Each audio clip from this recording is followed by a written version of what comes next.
गणेश महाराज जी के पंडाल में उपस्थित है उन सबसे ये निवेदन है, वक्फ लैंड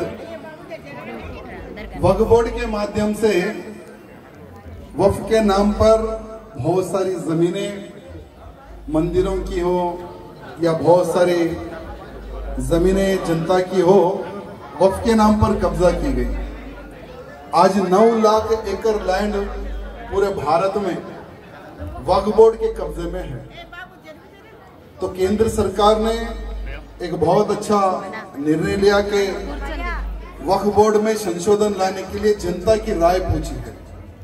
तो आप सबको एक लिंक आया होगा, जस्ट आपको मेल करना है कि इसमें संशोधन होना है या नहीं होना है।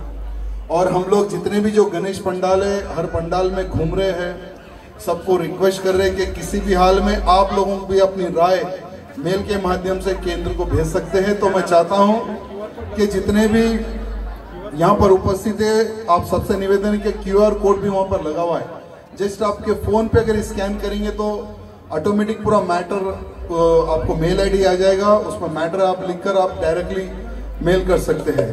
తెలుగులో కూడా చెప్తా, అందరికీ ఒక రిక్వెస్ట్, వక్ఫ్ బోర్డులో కొద్దిగా ఇంప్లిమెంట్ కొన్ని చేంజెస్ గురించి కేంద్రం పబ్లిక్ ఒక అడ్వైస్ వాళ్ళు అడుగుతున్నారు।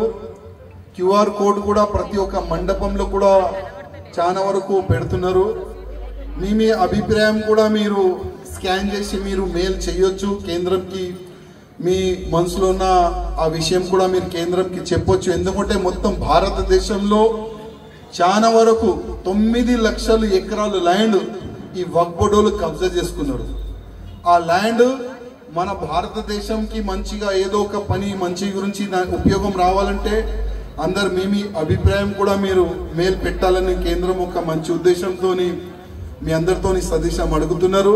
నేనైతే వక్ఫ్ బోర్డే తీసేయాలని నేనైతే కోరుతున్నాను, కానీ దాంట్లో జనాలు అభిప్రాయం కేంద్రం అడుగుతుంది, మీ అభిప్రాయం కూడా పంపించాలని నేను మీ అందరికీ కోరుతున్నాను।